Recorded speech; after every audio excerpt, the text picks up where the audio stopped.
నమస్తే, good morning, welcome to morning news. చూద్దాం ఈరోజు.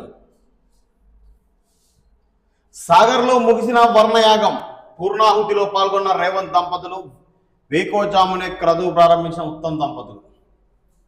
రాష్ట్ర వ్యాప్తంగా సమృద్ధిగా వర్షాలు కురిసి జలాశయాలు నిండాలని, రైతాంగం సుభిక్షంగా ఉండాలని ఆకాంక్షిస్తూ తెలంగాణ ప్రభుత్వం నాగార్జున సాగర్ వేదికగా మహావర్ణయాగం నిర్వహించింది. నల్గొండ జిల్లా నాగార్జున సాగర్లోని Vijay Vihar tourism guest house ప్రాంగణంలో దేవాదాయ శాఖ ఆధ్వర్యంలో ఈ విశిష్ట ఆధ్యాత్మిక క్రతువును చేపట్టారు. యాదగిరిగుట్ట శ్రీ లక్ష్మీ నరసింహస్వామి ఆలయ అర్చకులు, వేద పండితుల ఆధ్వర్యంలో ఇది జరిగింది. మొత్తానికైతే ఇటు తెలంగాణలో వర్షం రావాలి, ఇటు సస్యశ్యామలంగా ఉండాలి, రైతులకు సమృద్ధిగా వర్షాలు కురవాలన్న ఉద్దేశంతో ఈ వర్ణయాగం అనేది జరగడం జరిగింది. ఇది విజయవంతంగా పూర్తయింది. మన కీర్తి పతాకాలను రెపరెపలాడించారు. కామన్వెల్త్ క్రీడాకారులకు ప్రధాని మోడీ అభినందనలు.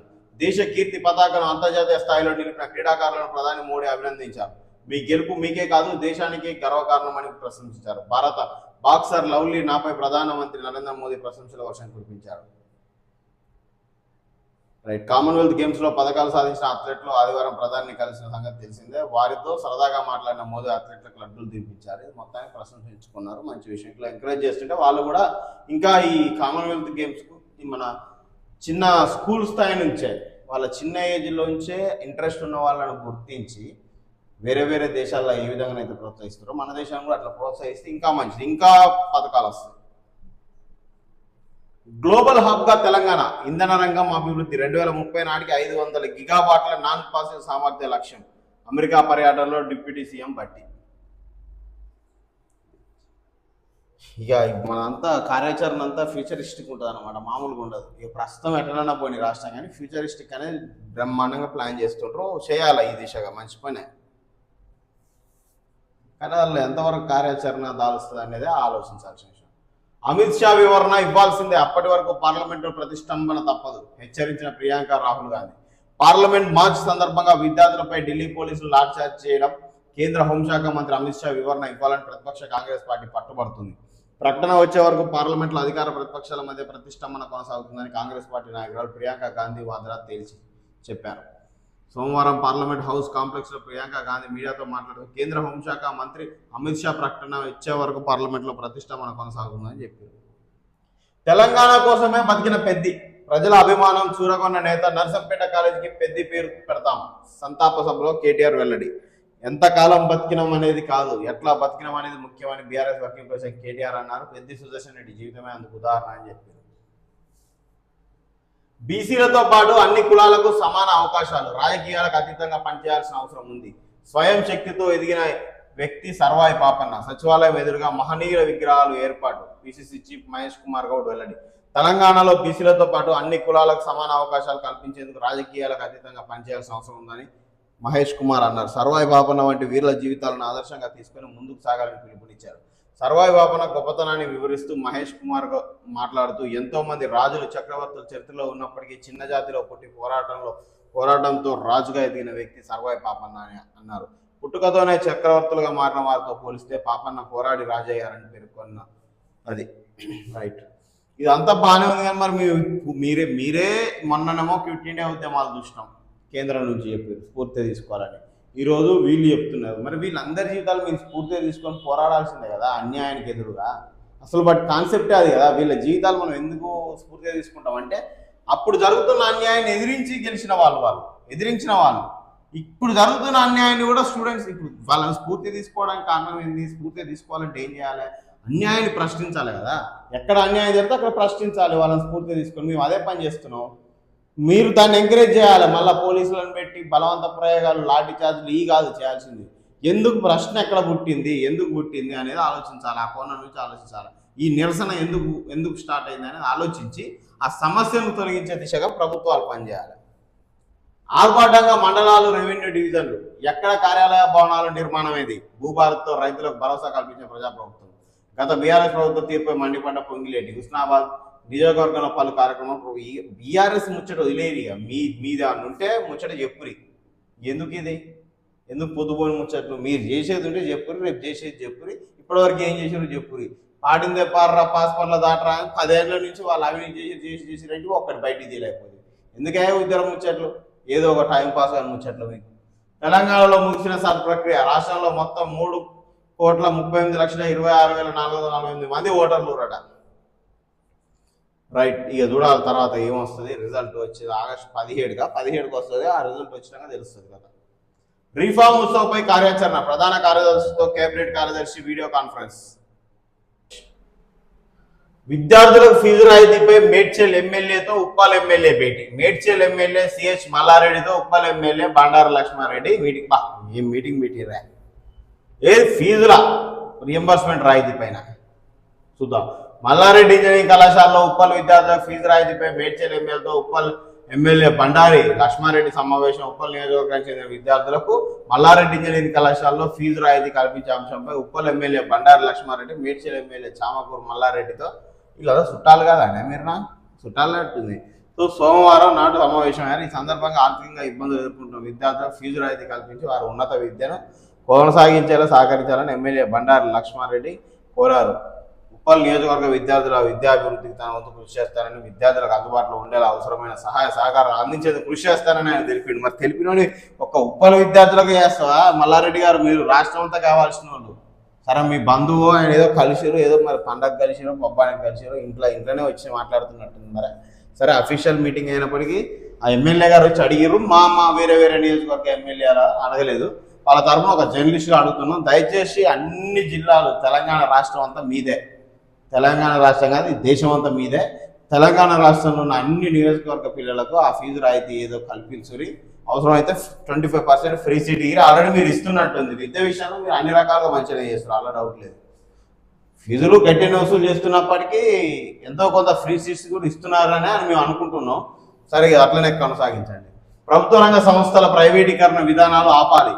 కేంద్ర బీజేపీ ప్రభుత్వం మూడోసారి అధికారంలోకి వచ్చాక మేఘాల మీద ప్రభుత్వ రంగ సంస్థల ప్రైవేటీకరణ చేయడానికి పూనుకుందని, ప్రభుత్వ రంగ సంస్థల ప్రైవేటీకరణ విధానాలను ఆపాలని సిపిఎం మహబాద్ జిల్లా కార్యదర్శి వర్గ సభ్యులు కందులూరు శ్రీనివాస్ డిమాండ్ చేశారు. కేంద్ర ప్రభుత్వ కార్మిక కర్షక ప్రజా వ్యతిరేక విధానాలను నిరసిస్తూ క్విట్ ఇండియా ఉద్యమ స్ఫూర్తితో సోమవారం గార్ల పట్టణ కేంద్రంలో కార్మిక రైతు సిఐటి ప్రజా సంఘాల ఆధ్వర్యంలో నిర్వహించిన జైల్ బరో కార్యక్రమం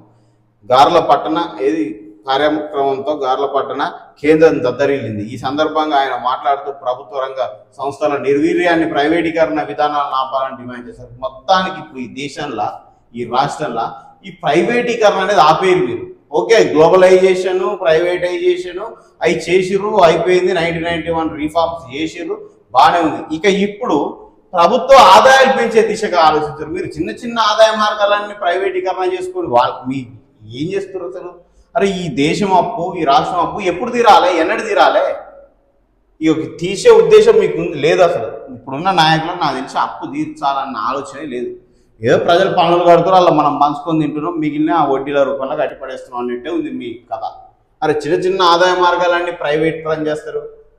దాంట్లోంచి అన్ని ప్రైవేటీకరణ చేయడం అన్నిసార్లు కరెక్ట్ కాదు. చిన్న చిన్న ఆదాయ మార్గాలు ఉంటాయి, అవి ఉంచుకోవాలి ప్రభుత్వం తన హ్యాండ్ ఓవర్లో. దాని నుంచి వచ్చే ఆదాయంతో అభివృద్ధి పనులా మరి అప్పు తీర్చడం ఏదో ఒకటి ఆలోచించాలి. కంటికి కనబడ్డదల్లా కమిషన్లు కొట్టుకుంటే ప్రైవేటీకరణ చేసుకుంటూ పోతే ఎట్లా?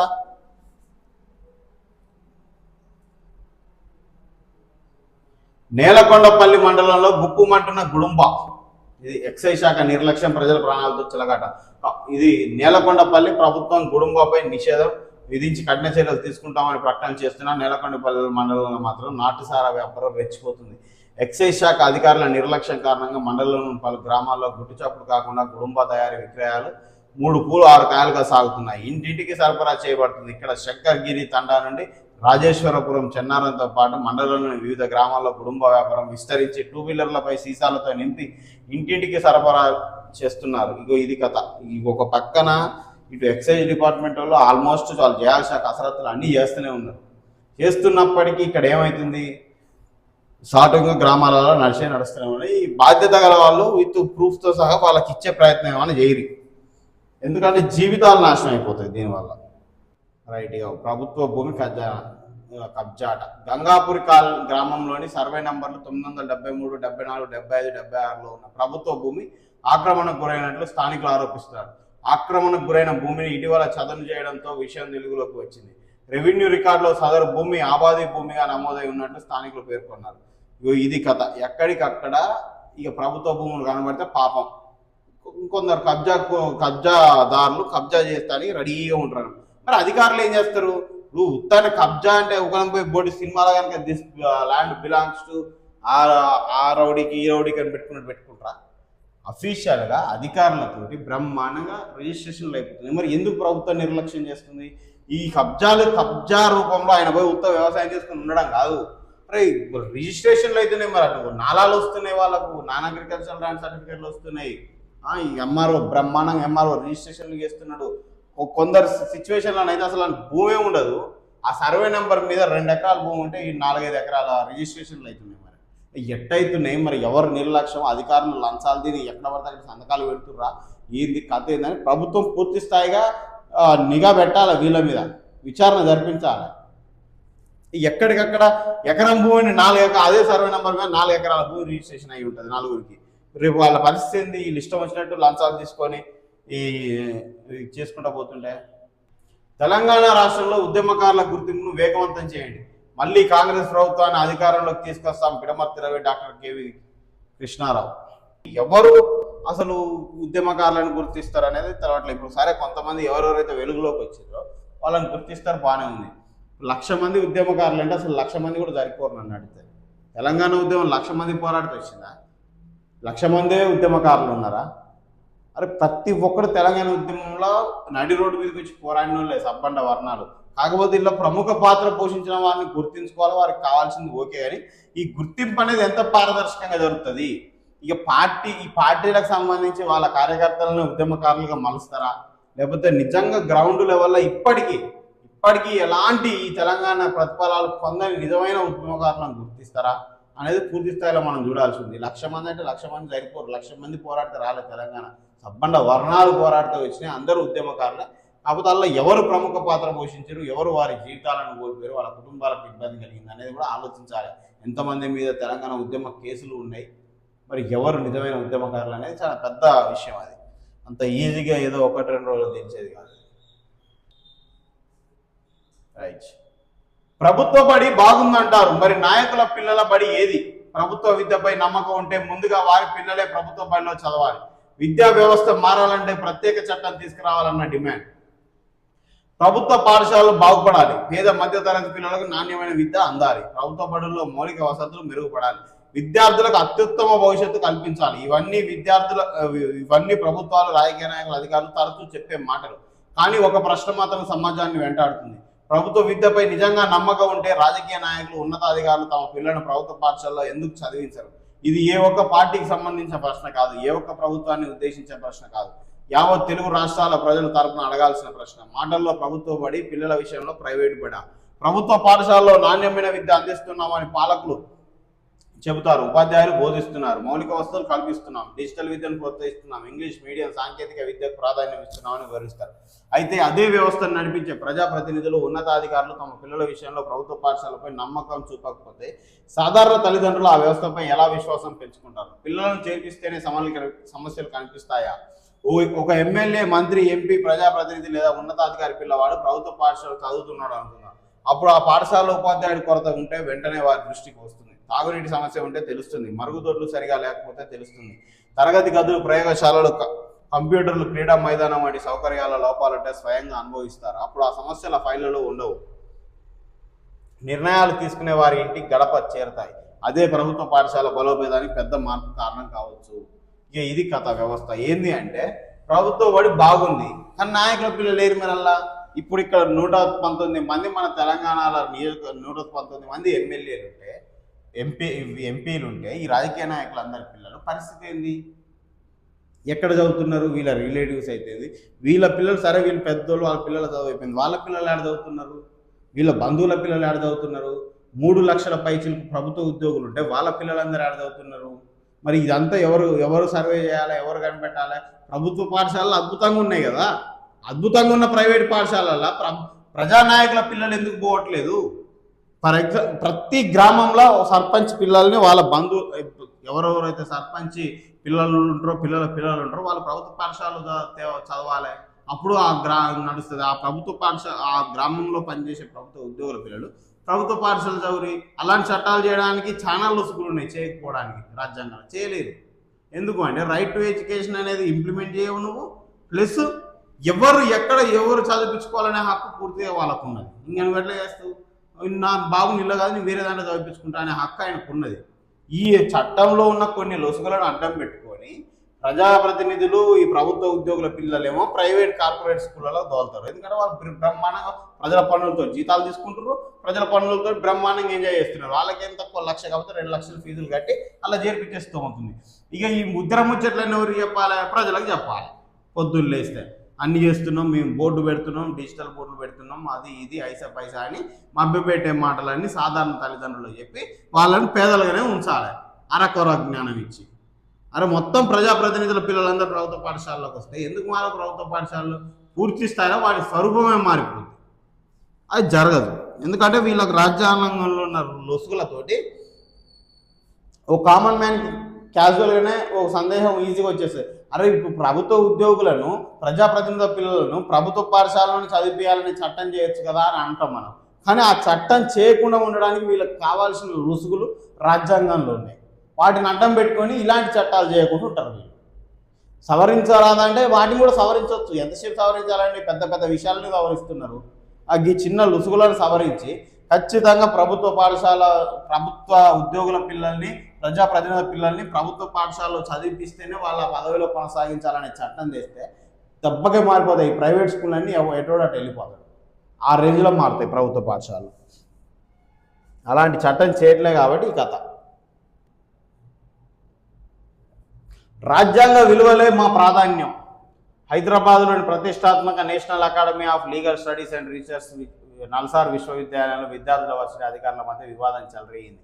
రానున్న స్నాతకోత్సవ వేడుకలకు ముఖ్య అతిథిగా భారత ప్రధాన న్యాయమూర్తిని సూర్యకాంత్ను ఆహ్వానించాలన్న వర్సిటీ నిర్ణయాన్ని వ్యతిరేకిస్తూ పలువురు విద్యార్థులు ఆందోళనకు దిగారు. ఈ మేరకు వివిధ బ్యాచ్లకు చెందిన సుమారు 350 నుంచి 450 మంది విద్యార్థులు వర్సిటీ పరిపాలనా విభాగానికి 6 వేర్వేరు వినతి పత్రాలను సమర్పించారు. రాజ్యాంగ విలువలకు కట్టుబడి ఉండేలా ఈ ఆహ్వానాన్ని పునఃపరిశీలించాలని వారు డిమాండ్ చేస్తున్నారు.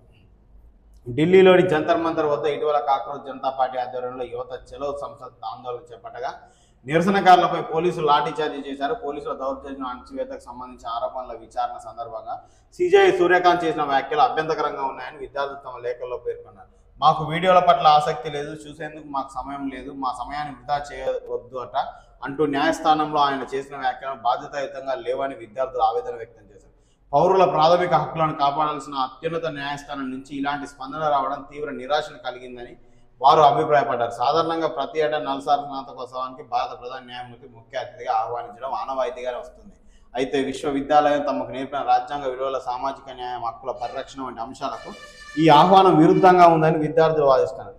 ఒక విశ్వవిద్యాలయ స్నాతకోత్సవం అనేది కేవలం డిగ్రీలు ప్రదానం చేసే వేడుక మాత్రమే కాదు, అది సంస్థ నమ్మే విలువలకు అద్దం పట్టాలి. పోలీసులు దౌర్జన్యాలకు తీరికగా తీసుకునే ప్రముఖుల చేతుల మీదుగా పట్టాలు అందుకోవడం మా విద్యార్థి లోకానికి ఇబ్బందికరంగా ఉంది అని విద్యార్థులు తమ లేఖల్లో స్పష్టం చేశారు. ఇది జడ్జి నిరసనలపై చీఫ్ సంచలన వ్యాఖ్యలు. ఈ విషయమై మన జడ్జి జూలై 23న తొలి వినతి పత్రాన్ని వైస్ ఛాన్సలర్గా రిజిస్ట్రార్ ప్రొఫెసర్లకు సమర్పించగా దానికి మద్దతుగా మరో 5 బ్యాచ్ల విద్యార్థులు లేఖలు రాశారు. ఇది అయితే మొత్తానికి ఇది వ్యవస్థ, రాజ్యాంగ విలువలే మాకు ప్రాధాన్యం కాబట్టి అది ఆనవాయితీగా వచ్చినప్పటికీ ఆయన చేసిన వ్యాఖ్యలు అనేవి ఎంతమాత్రం రాజ్యాంగబద్ధంగా లేవు. ఈ దేశ ప్రాథమిక హక్కులు, పౌరుల యొక్క ప్రాథమిక హక్కులకు భంగం కలిగే విధంగా ఆ ప్రకటనలు ఉన్నాయి కాబట్టి ఆయన చేతుల మీదుగా మాకు తీసుకునే ఇష్టం లేదు, మాకు వద్దు ఆయన అన్నట్టుగా వాళ్ళు డైరెక్ట్ 4-5 రకాలుగా ఉత్తరాలు రాసి పంపించారు. కాబట్టి మరి ఏం నిర్ణయం తీసుకుంటారు ఏందనేది ఇక తెలవాలి. ప్రస్తుతానికి అయితే చర్చనీయాంశంగా ఈ విషయం ఉంది. కానీ ఒక దేశ సుప్రీంకోర్టు ప్రధాన న్యాయమూర్తి ఇలాంటి సందర్భం ఎదురవడం ఇది మొదటిసారి నా తెలిసి చరిత్రలో. ఎందుకు అంటే జంజీ మీద ఆయన పూర్తి బాధ్యతాయుతంగా మాట్లాడాల్సిన అవసరం. వాళ్ళు ఈ దేశ పౌరులు, వేరే దేశస్తులు కాదు. అరే ఈ దేశ పౌరులు ఒక విషయం మీద అంత పెద్ద ఎత్తున చేస్తున్నప్పుడు కనీస బాధ్యతాయుతంగా మాట్లాడాల్సిన అవసరం ఎంతైనా ఉంది. అంత ఏమంటారు నెగ్లెక్ట్గా మాట్లాడేది ఎంతవరకు కరెక్ట్ కాదు అది ఎవరైనప్పటికీ.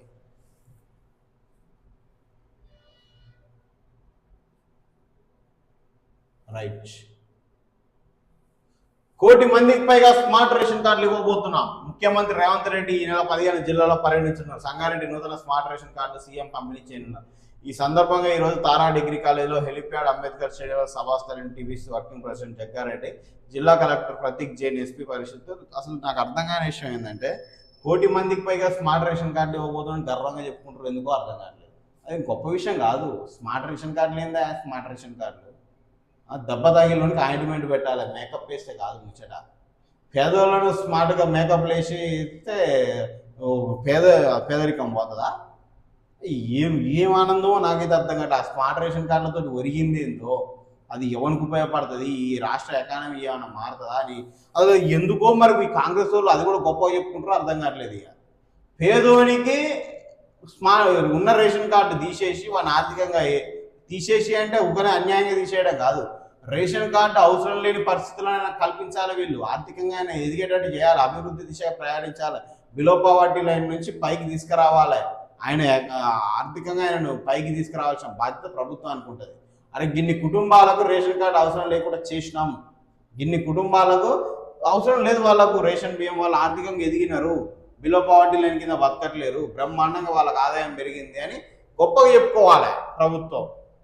కానీ ఉన్న రేషన్ కార్డును డిజిటల్ మంచిగా స్మార్ట్గా తయారు చేసి ఇస్తున్నాం అనేది గొప్ప విషయం ఎట్లయితుంది? అది సిగ్గుపడాల్సిన విషయం అవుతుంది. అదేమంత మంచిగా ప్రజలను ఉద్ధరించే విషయం ఏం కాదు.